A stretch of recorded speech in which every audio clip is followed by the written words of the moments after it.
Okay, guys, Rennie and Kimono here. So, my jaw's been on the floor since about early last week, and there's a huge lesson between the lines here that I think my stockpile could have cost me upwards of $4,000.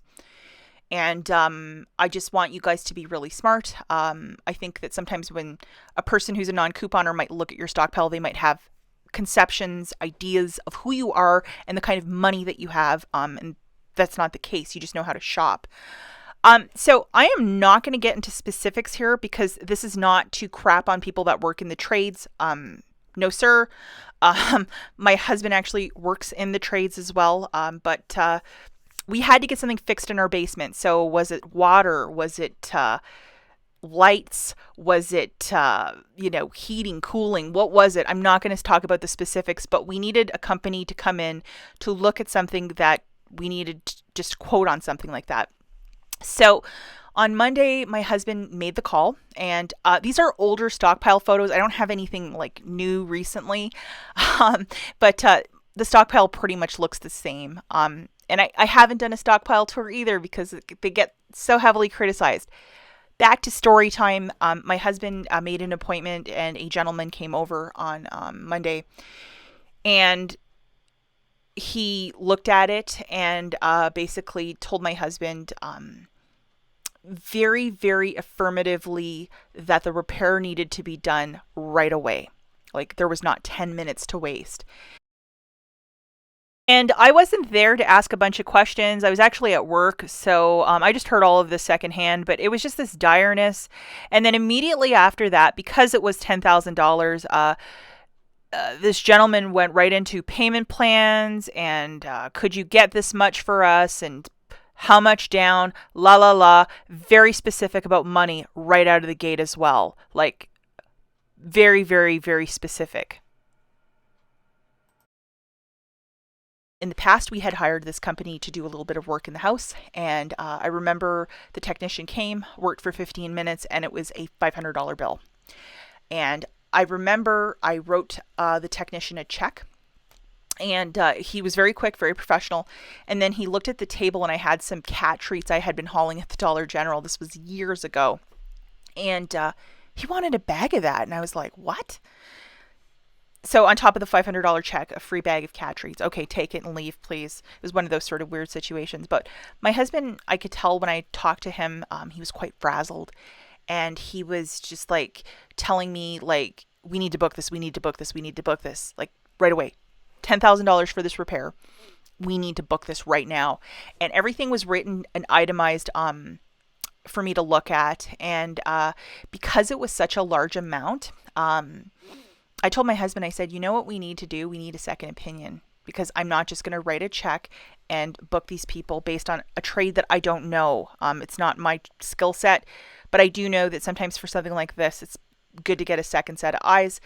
We had called another business. They came over like 2 days later, and the two estimates for the same piece of equipment, the same labor, 10,000 for one, 6,000 for the second, and everything was identical what they were going to be replacing and working on. Mic drop. I speechless. It could have been one of many things. It could have been that they didn't have the labor to do it, and that they wanted to really give us a price so much that we wouldn't use their services. That could be one thing. They could have been trying to make a very healthy quota for the end of the year.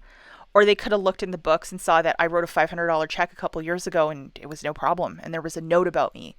Or they looked around at the stockpile and what I had in my basement and they made some opinions that an extra $4,000 wouldn't be, the craziest thing. And I don't know what it is.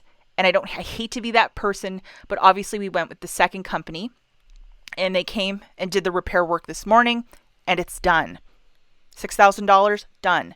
Now, the lesson learned here in the future, if anyone comes to do work, even working on our dryer to putting in a new freezer in the basement to fixing something in the basement, electrical work, whatever it might be, I'm just any sort of person that's going to come in the home that I do not know. I will be putting tarps over my stockpile. I do have a couple of tarps and I need to start using them because I think it's bizarre if you're a non couponer to look and say, why does this woman have $5,000 of goods in her basement all neatly piled on these different shelves? It's bizarre. And I don't want assumptions made of me that, that we're rich because we have that much tied. It could be something completely different. I don't know. But I think it's just a weird business practice that one company would charge 6 and one would charge 10,000.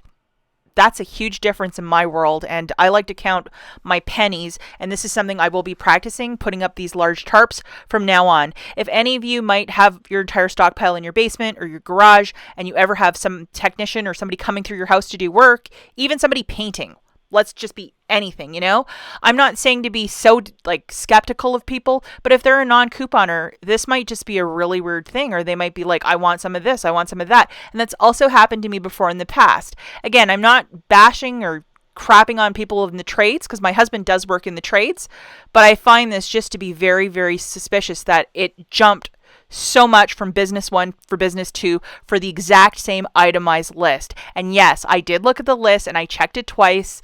My eyes were almost cross-eyed. I looked at everything so line by line, and I was just shocked with what I saw, but it just is what it is. So if anything weird has ever happened like this to you guys, then let me know in the comments. And if you have your stockpile in one area, if you have somebody coming over, even to paint a wall, maybe throwing up a tarp might be a smart thing to do, or put a bed sheet over certain stockpile items. That's it for this video. We'll catch you in the next one. Bye, guys.